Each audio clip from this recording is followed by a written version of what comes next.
The story of Smike and his teacher. How Nicholas Nickleby came to Dotheboys Hall. Education at Mr. Wackford Squeers's Academy, Dotheboys Hall, at the delightful village of Dotheboys, near Greta Bridge in Yorkshire. Youth are boarded, clothed, booked, furnished with pocket money, provided with all necessaries, instructed in all languages living and dead, mathematics, orthography, geometry, astronomy, trigonometry, the use of the globes, algebra, single stick, if required, writing, arithmetic, fortification, and every other branch of classical literature. Terms 20 guineas per annum, no extras, no vacations, and diet unparalleled. Mr. Squeers is in town and attends daily from 1 till 4 at the Saracen's Head, Snow Hill. N.B. an able assistant wanted. Annual salary £5. A Master of Arts would be preferred. To Nicholas Nickleby, a young man of 19, who had come to London seeking his fortune, this advertisement in a daily paper seemed a godsend. That is, provided he could secure the position referred to in the last 2 lines. It is true the salary was not large, but he reflected that his board and living would be included, and that a young man of his education and ability would be bound to rise. He even fancied himself, in a rosy-colored future, at the head of this model school, Dotheboys Hall, in the delightful village of Dotheboys, near Greta Bridge in Yorkshire. But it would not do to sit dreaming. Someone else might snap up this golden opportunity. Nicholas brushed his clothes carefully and lost no time in calling upon Mr. Squeers, at the tavern called the Saracen's Head. Mr. Squeers's appearance was not prepossessing.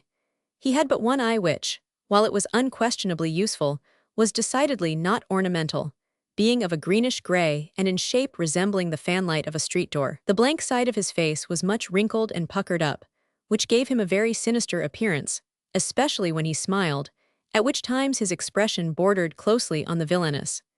He was about 2 or 3 and 50 and a trifle below the middle size, and he wore a white neckerchief with long ends and a suit of scholastic black.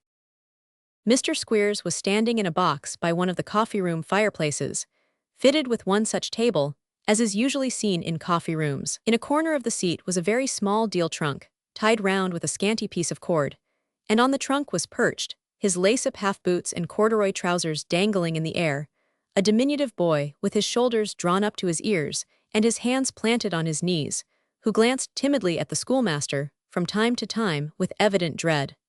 Presently the boy chanced to give a violent sneeze. "Hallo, sir," growled the schoolmaster, turning round. "What's that, sir?" "Nothing, please, sir," replied the little boy. "Nothing, sir," exclaimed Mr. Squeers. "Please, sir, I sneezed," rejoined the boy, trembling till the little trunk shook under him. "Oh, sneezed, did you?" retorted Mr. Squeers. "Then what did you say 'nothing' for, sir?" In default of a better answer to this question, the little boy screwed a couple of knuckles into each of his eyes and began to cry, wherefore Mr. Squeers knocked him off the trunk with a blow on one side of his face, and knocked him on again with a blow on the other. "Wait till I get you down to Yorkshire, my young gentleman," said Mr. Squeers, "and then I'll give you the rest. Will you hold that noise, sir?" Yes," sobbed the little boy, rubbing his face very hard.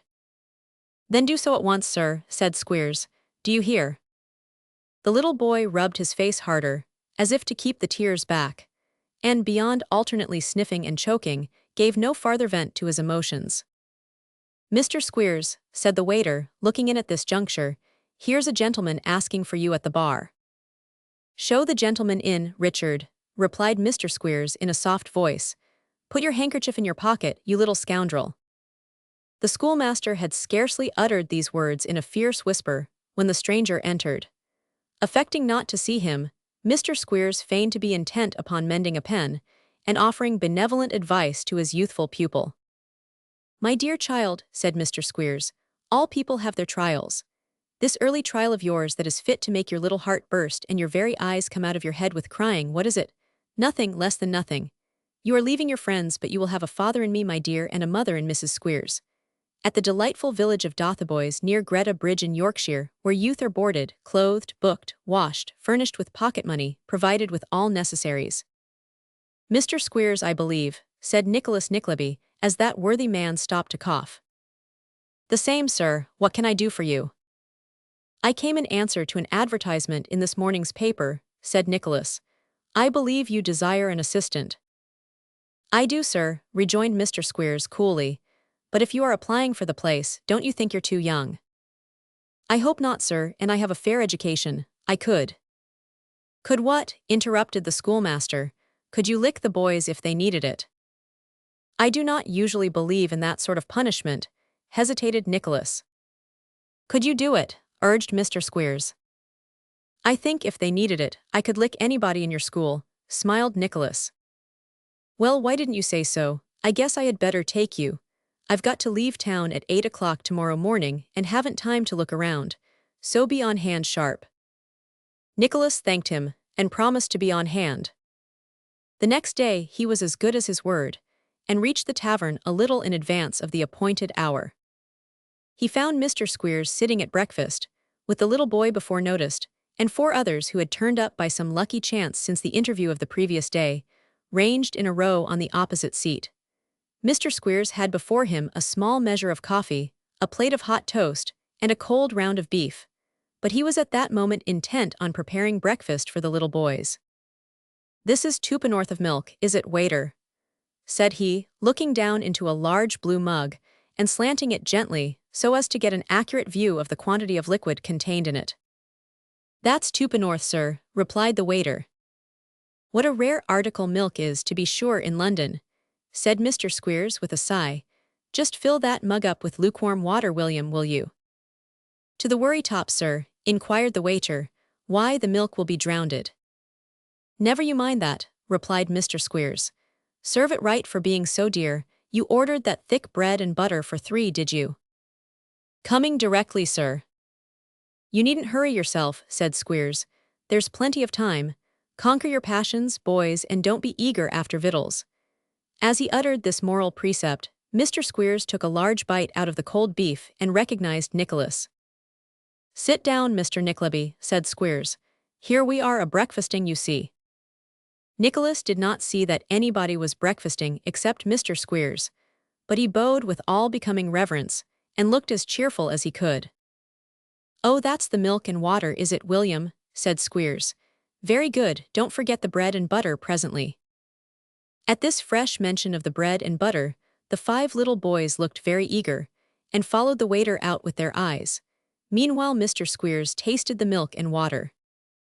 Ah, said that gentleman, smacking his lips, here's richness.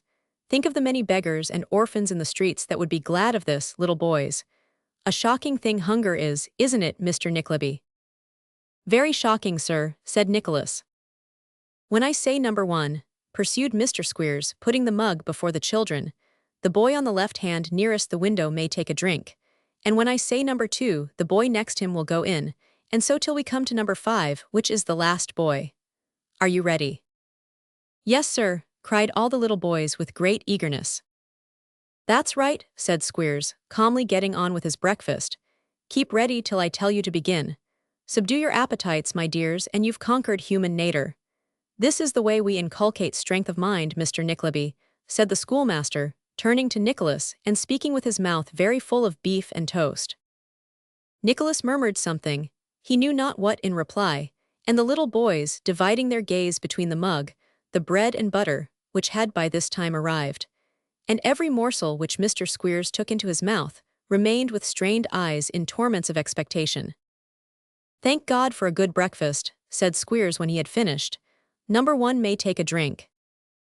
Number 1 seized the mug ravenously, and had just drunk enough to make him wish for more, when Mr. Squeers gave the signal for number 2, who gave up at the same interesting moment to number 3, and the process was repeated until the milk and water terminated with number 5. And now, said the schoolmaster, dividing the bread and butter for 3 into as many portions as there were children, you had better look sharp with your breakfast, for the horn will blow in a minute or 2, and then every boy leaves off. Permission being thus given to fall to, the boys began to eat voraciously and in desperate haste, while the schoolmaster, who was in high good humor after his meal, picked his teeth with a fork and looked smilingly on. In a very short time the horn was heard. I thought it wouldn't be long, said Squeers, jumping up and producing a little basket from under the seat. Put what you haven't had time to eat in here, boys. You'll want it on the road. Nicholas was considerably startled by these very economical arrangements, But he had no time to reflect upon them, for the little boys had to be got up to the top of the coach, and this task was in his department. But soon they were all stowed away, and the coach started off with a flourish. The journey proved long and hard, however. They were detained several times by the bad roads and inclement weather, so that it was not until nightfall of the second day that they reached their destination. "Jump out," said Squeers. "Hallo there, come and put this horse up, be quick, will you?"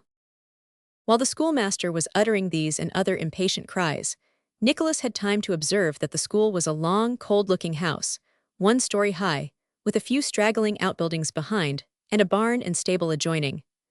After the lapse of a minute or two, the noise of somebody unlocking the yard gate was heard, and presently a tall, lean boy, with a lantern in his hand, issued forth.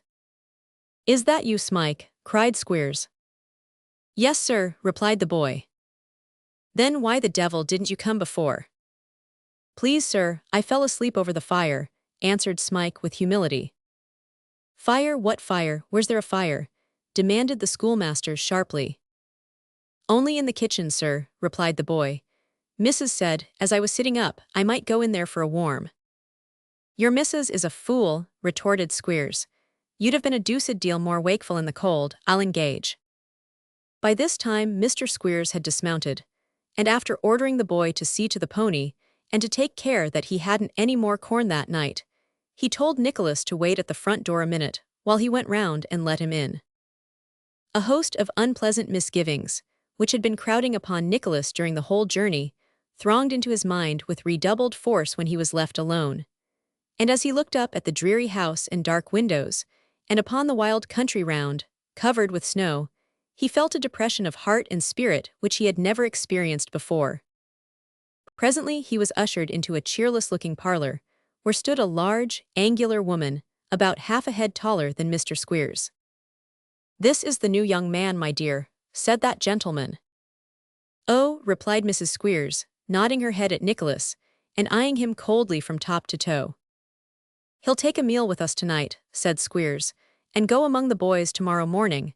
You can give him a shakedown here tonight, can't you?" "We must manage it somehow," replied the lady.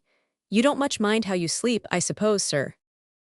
"No, indeed," replied Nicholas. "I am not particular." "That's lucky," said Mrs. Squeers. And as the lady's humor was considered to lie chiefly in retort, Mr. Squeers laughed heartily, and seemed to expect that Nicholas should do the same. After some conversation between the master and mistress relative to the success of Mr. Squeers's trip, and the people who had paid, and the people who had made default in payment, a young servant girl brought in a Yorkshire pie and some cold beef, which being set upon the table, the boy Smike appeared with a jug of ale. Mr. Squeers was emptying his greatcoat pockets of letters to different boys, and other small documents, which he had brought down in them. The boy glanced, with an anxious and timid expression, at the papers, as if with a sickly hope that one among them might relate to him. The look was a very painful one, and went to Nicholas's heart at once, for it told a long and very sad history. It induced him to consider the boy more attentively, and he was surprised to observe the extraordinary mixture of garments which formed his dress. Although he could not have been less than 18 or 19 years old, and was tall for that age, he wore a skeleton suit, such as is usually put upon very little boys, and which, though most absurdly short in the arms and legs, was quite wide enough for his thin body. In order that the lower part of his legs might be in perfect keeping with this singular dress, he had a very large pair of boots, originally made for tops, which might have been once worn by some stout farmer, but were now too patched and tattered for a beggar. He was lame, and as he feigned to be busy in arranging the table, he glanced at the letters with a look so keen, and yet so dispirited and hopeless, that Nicholas could hardly bear to watch him. "What are you bothering about there, Smike?" cried Mrs. Squeers. "Let the things alone, can't you?" "Eh?" said Squeers, looking up. "Oh, it's you, is it?" "Yes, sir," replied the youth, pressing his hands together as though to control, by force, the nervous wandering of his fingers. "Is there?" "Well," said Squeers. "Have you did anybody? Has nothing been heard about me?" "Devil a bit," replied Squeers testily. The lad withdrew his eyes, and putting his hand to his face, moved towards the door. "Not a word," resumed Squeers, "and never will be. Now, this is a pretty sort of thing, isn't it, that you should have been left here all these years, and no money paid after the first 6, nor no notice taken, nor no clue to be got who you belong to. It's a pretty sort of thing that I should have to feed a great fellow like you, and never hope to get 1 penny for it, isn't it?" The boy put his hand to his head as if he were making an effort to recollect something, and then, looking vacantly at his questioner, gradually broke into a smile and limped away. "I'll tell you what, Squeers," remarked his wife as the door closed, "I think that young chap's turning silly." "I hope not," said the schoolmaster, "for he's a handy fellow out of doors and worth his meat and drink anyway. I should think he'd have wit enough for us, though, if he was." Supper being over, Mr. Squeers yawned fearfully and was of opinion that it was high time to go to bed. Upon this, Mrs. Squeers and a servant dragged in a small straw mattress and a couple of blankets, and arranged them into a couch for Nicholas. "We'll put you into a regular bedroom with the boys tomorrow, Nickleby," said Squeers. "Good night. 7 o'clock in the morning, mind." The next morning, when Nicholas appeared in the main room, he found Mrs. Squeers very much distressed. "I can't find the school spoon," she said. "Never mind it, my dear," observed Squeers in a soothing manner. "It's of no consequence." "No consequence, why, how you talk," retorted Mrs. Squeers sharply. "Isn't it brimstone morning?" "I forgot, my dear," rejoined Squeers. "Yes, it certainly is. We purify the boys' bloods now and then, Nickleby." "Purify fiddlesticks' ends," said his lady. "Don't think, young man, that we go to the expense of brimstone and molasses just to purify them, because if you think we carry on the business in that way, you'll find yourself mistaken, and so I tell you plainly." "My dear," said Squeers, frowning. "Hem." "Oh, nonsense," rejoined Mrs. Squeers. "If the young man comes to be a teacher here, let him understand at once that we don't want any foolery about the boys. They have the brimstone and treacle, partly because if they hadn't something or other in the way of medicine they'd be always ailing and giving a world of trouble, and partly because it spoils their appetites and comes cheaper than breakfast and dinner. So it does them good and us good at the same time, and that's fair enough, I'm sure." A vast deal of searching and rummaging ensued, and it proving fruitless, Smike was called in, and pushed by Mrs. Squeers and boxed by Mr. Squeers, which course of treatment, brightening his intellects, enabled him to suggest that possibly Mrs. Squeers might have the spoon in her pocket, as indeed turned out to be the case. But as Mrs. Squeers had previously protested that she was quite certain she had not got it, Smike received another box on the ear for presuming to contradict his mistress, so that he gained nothing of advantage by his idea. "But come," said Squeers, "let's go to the schoolroom, and lend me a hand with my school coat, will you?"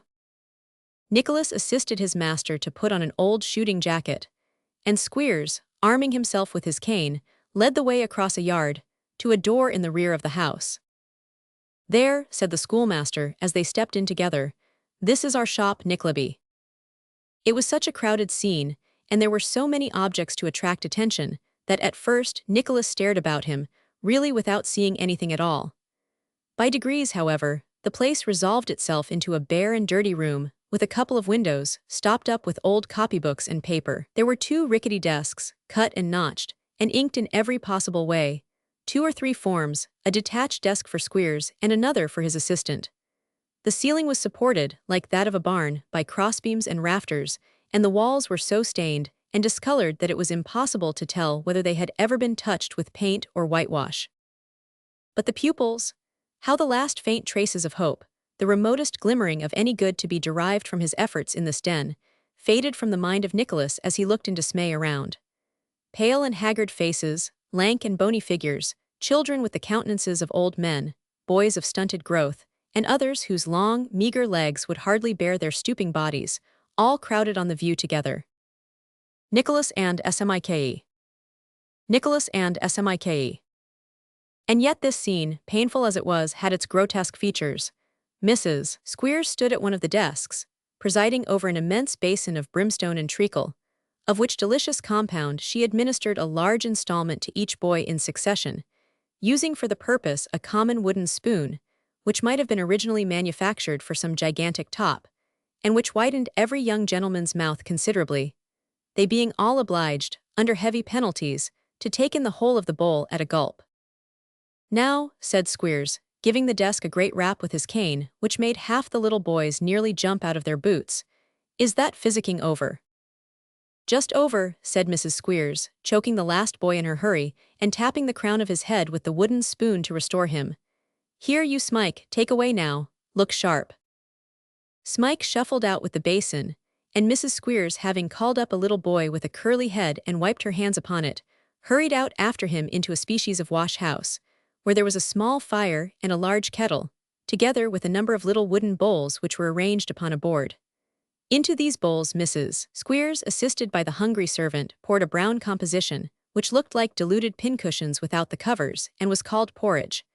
A minute wedge of brown bread was inserted in each bowl, and when they had eaten their porridge by means of the bread, the boys ate the bread itself and had finished their breakfast, whereupon Mr. Squeers said in a solemn voice, "For what we have received, may the Lord make us truly thankful," and went away to his own.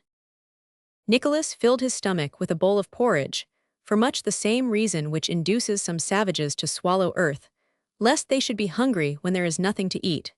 Having disposed of a slice of bread and butter, allotted to him in virtue of his office, he sat himself down to wait for school time. He could not but observe how silent and sad the boys all seemed to be. There was none of the noise and clamor of a schoolroom, none of its boisterous play or hearty mirth. The children sat crouching and shivering together, and seemed to lack the spirit to move about. The only pupil who seemed at all playful was Master Squeers, son of the master, and as his chief amusement was to tread upon the other boys' toes in his new boots, his flow of spirits was rather disagreeable than otherwise. After some half-hour's delay, Mr. Squeers reappeared, and the boys took their places and their books, of which latter there might be about 1 to 8 learners. A few minutes having elapsed, during which Mr. Squeers looked very profound, as if he had a perfect apprehension of what was inside all the books, and could say every word of their contents by heart if he only chose to take the trouble, that gentleman called up the first class. Obedient to this summons, there ranged themselves in front of the schoolmaster's desk 6 scarecrows, out at knees and elbows, one of whom placed a torn and filthy book beneath his learned eye. "This is the first class in English spelling and philosophy, Nickleby," said Squeers, beckoning Nicholas to stand beside him. "We'll get up a Latin one and hand that over to you. Now then, where's the first boy?" "Please, sir, he's cleaning the back parlor window," said the temporary head of the class. "So he is, to be sure," rejoined Squeers. "We go upon the practical mode of teaching, Nickleby, the regular education system, 100 lean, clean, verb active, to make bright, to scour. When the boy knows this out of book, he goes and does it. Second boy, what's a horse?" "A beast, sir," replied the boy. "So it is," said Squeers. "And as you're perfect in that, go and look after my horse and rub him down well, or I'll rub you down. The rest of the class go and draw water till somebody tells you to leave off, for it's washing day tomorrow, and they want the coppers filled." So saying, he dismissed the first class to their experiments in practical philosophy, and eyed Nicholas with a look, half cunning and half doubtful, as if he were not altogether certain what he might think of him by this time. "That's the way we do it, Nickleby," he said after a pause. Nicholas shrugged his shoulders in a manner that was scarcely perceptible, and said he saw it was. "And a very good way it is, too," said Squeers. "Now just take them 14 little boys and hear them some reading, because, you know, you must begin to be useful. Idling about here won't do." Mr. Squeers said this, as if it had suddenly occurred to him, either that he must not say too much to his assistant, or that his assistant did not say enough to him in praise of the establishment. The children were arranged in a semicircle round the new master, and he was soon listening to their dull, drawling recital of those stories of interest which are to be found in the spelling books. In this exciting occupation the morning lagged heavily on. At 1 o'clock the boys, having previously had their appetites thoroughly taken away by stirabout and potatoes, sat down in the kitchen to some hard salt beef, of which Nicholas was graciously permitted to take his portion to his own solitary desk, to eat it there in peace. After this, there was another hour of crouching in the schoolroom and shivering with cold, and this was a fair sample of the school day at Dotheboys Hall. There was a small stove in the corner of the room, and by it Nicholas sat down, when the school was dismissed, so heavy-hearted that it seemed to him as though every bit of joy had gone out of the world. The cruelty and coarseness of Squeers were revolting, and yet Nicholas did not know how to resent it or which way to turn. He had cast his lot here, and here he must abide. As he was absorbed in these meditations, he all at once encountered the upturned face of Smike, who was on his knees before the stove, picking a few stray cinders from the hearth and planting them on the fire. He had paused to steal a look at Nicholas, and when he saw that he was observed, shrank back, as if expecting a blow. "You need not fear me," said Nicholas kindly. "Are you cold?" "No. You are shivering." "I am not cold," replied Smike quickly. "I am used to it." There was such an obvious fear of giving offense in his manner, and he was such a timid, broken-spirited creature, that Nicholas could not help exclaiming, "Poor fellow." If he had struck the drudge, he would have slunk away without a word, but now he burst into tears. Oh dear," he cried, covering his face with his cracked and horny hands. "My heart will break, it will, it will." "Hush," said Nicholas, laying his hand upon his shoulder. "Be a man, you are nearly won by years, God help you." "By years," cried Smike. "Oh dear, how many of them since I was a little child, younger than any that are here now. Where are they all?" "Whom do you speak of?" inquired Nicholas, wishing to rouse the poor half-witted creature to reason. "Tell me." "My friends," he replied, "myself what sufferings mine have been." "There is always hope," said Nicholas. He knew not what to say. "No," rejoined the other, "no, none for me. Do you remember the boy that died here?" "I was not here, said Nicholas gently. "But what of him?" "Why," replied the youth, drawing closer to his questioner's side, "I was with him at night, and when it was all silent he cried no more for friends he wished to come and sit with him, but began to see faces round his bed that came from home. He said they smiled and talked to him, and he died at last lifting his head to kiss them. Do you hear?" Yes, rejoined Nicholas. "What faces will smile on me when I die?" cried his companion, shivering. "Who will talk to me in those long nights? They cannot come from home, they would frighten me if they did, for I don't know what it is and shouldn't know them.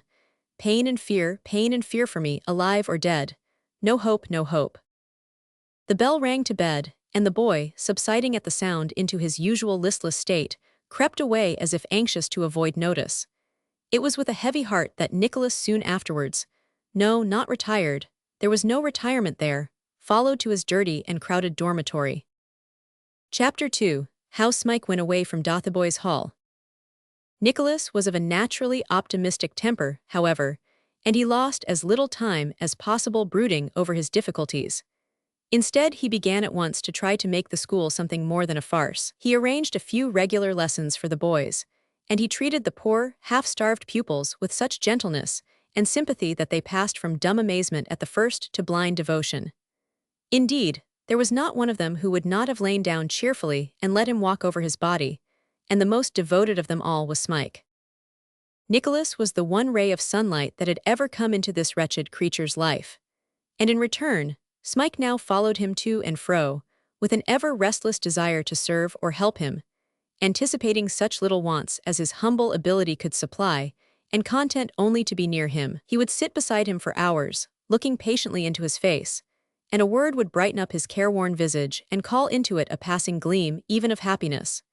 He was an altered being, he had an object now, and that object was to show his attachment to the only person, that person a stranger, who had treated him, not to say with kindness but like a human creature. Needless to say, Squeers speedily took a dislike to Nicholas. He knew of the scarcely concealed disdain with which his assistant regarded his methods. Squeers was jealous, also, of the influence which Nicholas had so soon acquired with the boys. Smike's slavish affection was speedily discovered, and the crafty master was mean enough to strike at Nicholas through him. Upon this poor being all the spleen and ill humor that could not be vented on Nicholas were unceasingly bestowed. Drudgery would have been nothing. Smike was well used to that. Buffetings inflicted without cause would have been equally a matter of course, for to them also he had served a long and weary apprenticeship. But it was no sooner observed that he had become attached to Nicholas than stripes and blows, morning, noon, and night were his only portion. Nicholas saw it, and ground his teeth at every repetition of the savage and cowardly attack. But at present, he saw no way to aid the boy, for a protest would mean his own dismissal, and the lot of Smike and the others would become that much harder.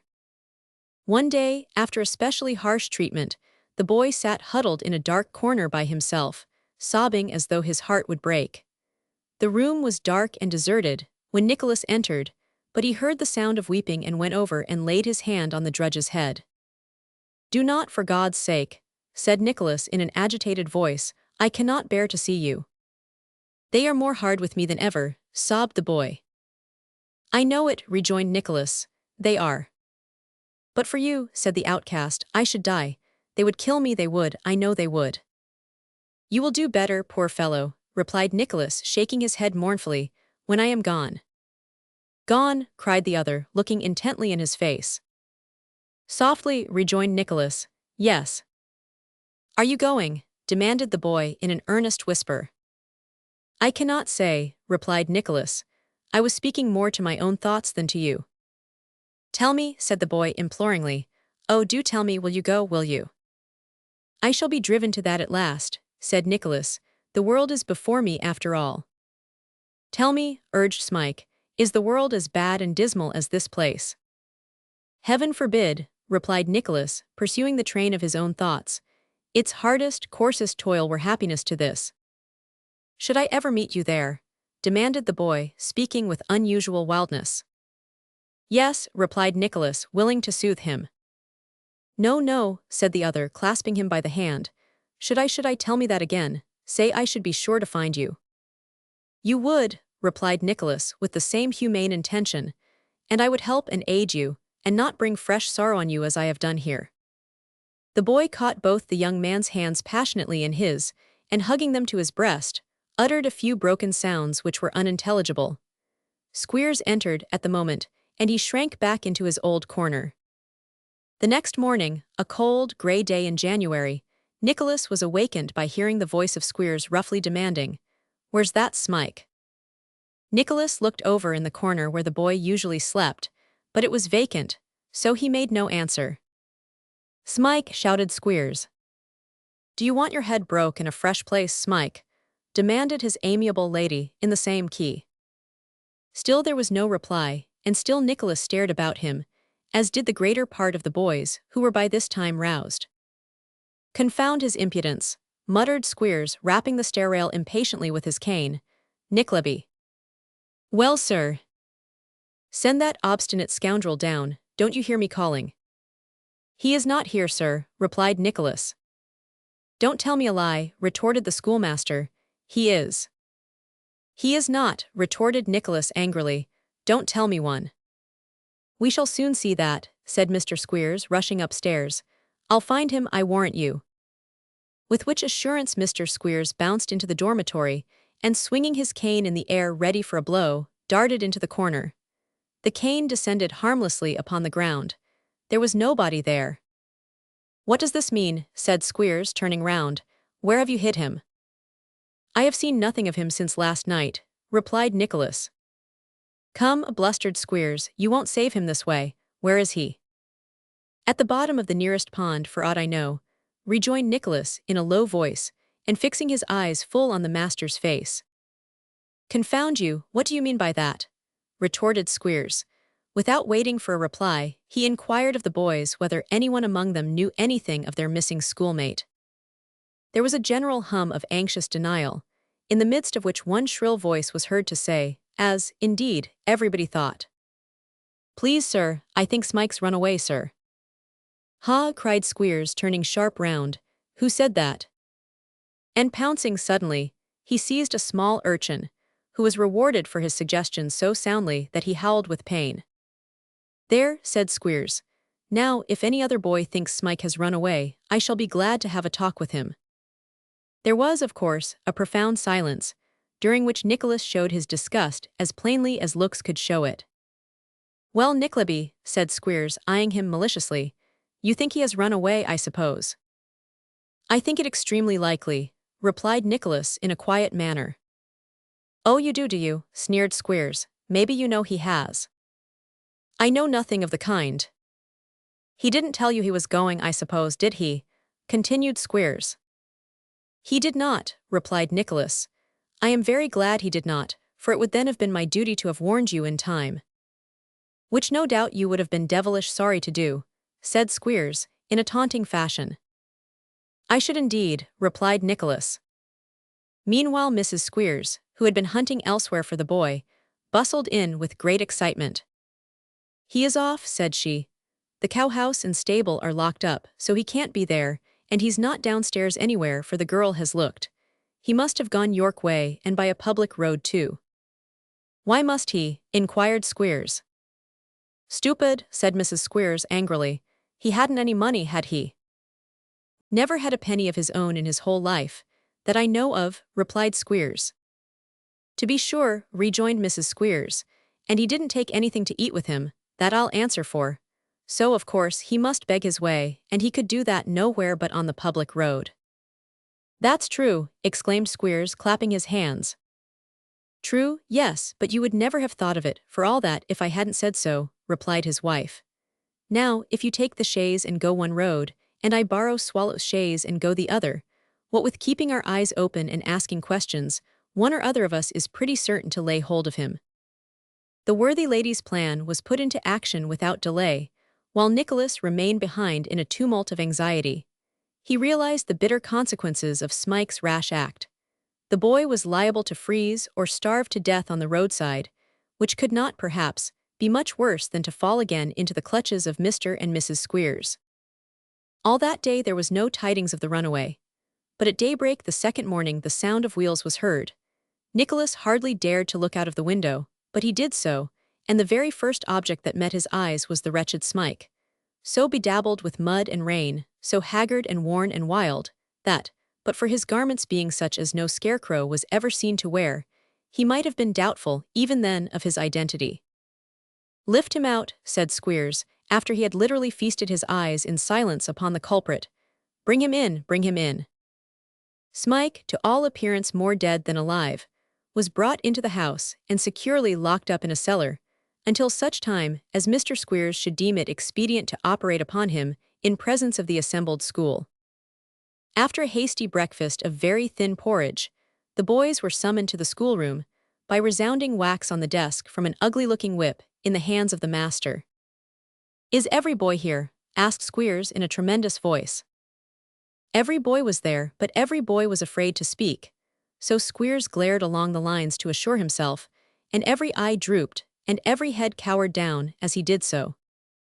"Each boy keep his place," said Squeers, administering his favorite blow to the desk, and regarding with gloomy satisfaction the universal start which it never failed to occasion. "Nickleby, to your desk, sir." It was remarked by more than one small observer that there was a very curious and unusual expression in the usher's face, but he took his seat without opening his lips in reply. Squeers, casting a triumphant glance at his assistant and a scowl on the boys, left the room, and shortly afterwards returned, dragging Smike by the collar. In any other place, the appearance of the wretched, jaded, spiritless object would have occasioned a murmur of compassion and remonstrance. It had some effect, even there, for the lookers-on moved uneasily in their seats, and a few of the boldest ventured to steal looks at each other, expressive of indignation and pity. They were lost on Squeers, however, whose gaze was fastened on the luckless Smike, as he inquired, according to custom in such cases, whether he had anything to say for himself. "Nothing, I suppose," said Squeers with a diabolical grin. Smike glanced round, and his eye rested, for an instant, on Nicholas, as if he had expected him to intercede, but his look was riveted on his desk. "Have you anything to say?" demanded Squeers again, giving his right arm 2 or 3 flourishes to try its power and suppleness. "Stand a little out of the way, Mrs. Squeers, my dear, I've hardly got room enough." "Spare me, sir," cried Smike. "Oh, that's all, is it?" said Squeers. "Yes, I'll flog you within an inch of your life and spare you that." "Ha ha ha," laughed Mrs. Squeers, "that's a good un." "I was driven to do it," said Smike, faintly, and casting another imploring look about him. "Driven to do it, were you?" said Squeers.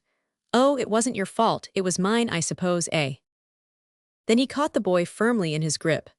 One desperate cut had fallen on his body, he was wincing from the lash and uttering a scream of pain. It was raised again, and again about to fall, when Nicholas Nickleby, suddenly starting up, cried "Stop!"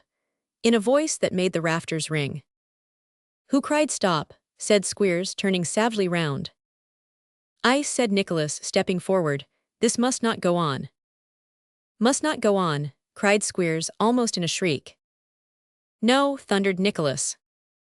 Aghast at the boldness of this interference, Squeers released his hold of Smike, and falling back a pace or two, gazed upon Nicholas with looks that were positively frightful. I say must not, repeated Nicholas, nothing daunted, shall not, I will prevent it. Squeers continued to gaze upon him, with his eyes starting out of his head, but astonishment had actually, for the moment, bereft him of speech.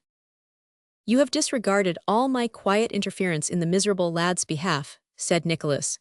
You have returned no answer to the letter in which I begged forgiveness for him and offered to be responsible that he would remain quietly here. Don't blame me for this public interference.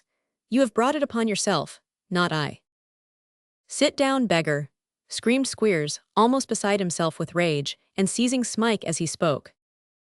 Wretch, rejoined Nicholas fiercely, touch him at your peril. I will not stand by and see it done. My blood is up, and I have the strength of 10 such men as you.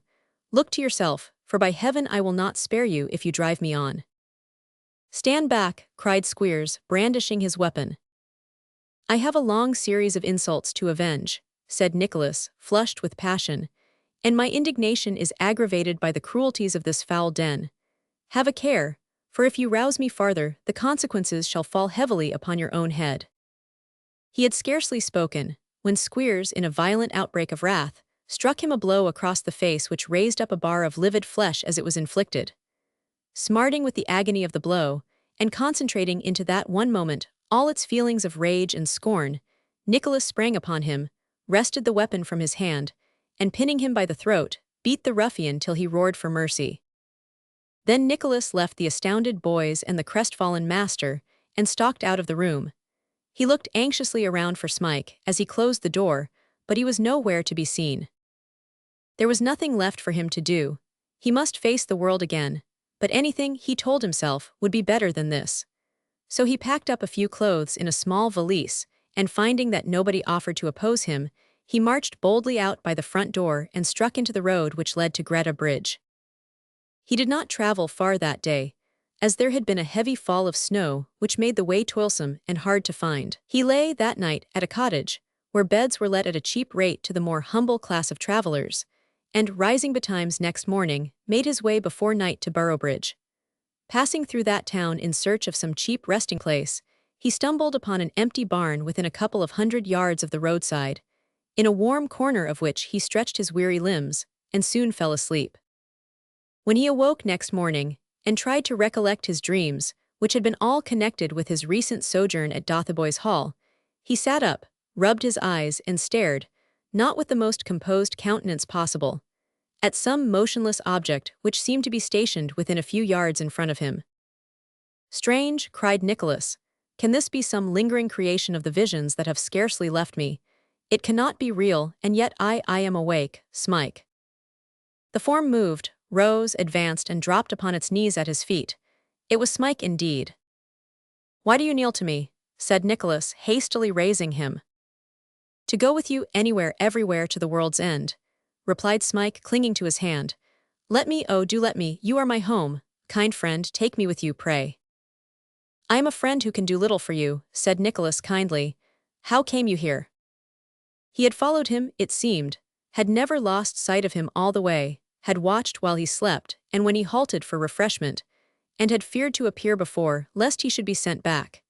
He had not intended to appear now, but Nicholas had awakened more suddenly than he looked for, and he had had no time to conceal himself. Poor fellow, said Nicholas, your hard fate denies you any friend but one, and he is nearly as poor and helpless as yourself. May I go with you? Asked Smike timidly. I will be your faithful, hard-working servant, I will indeed. I want no clothes, added the poor creature, drawing his rags together. These will do very well. I only want to be near you. And you shall, cried Nicholas, and the world shall deal by you as it does by me, till one or both of us shall quit it for a better. Come. With these words he strapped his valise on his shoulders, and taking his stick in one hand, extended the other to the delighted boy, and so they passed out of the old barn together. And in the days to come, through thick and thin, Smike and Nicholas fought their battles together, and won.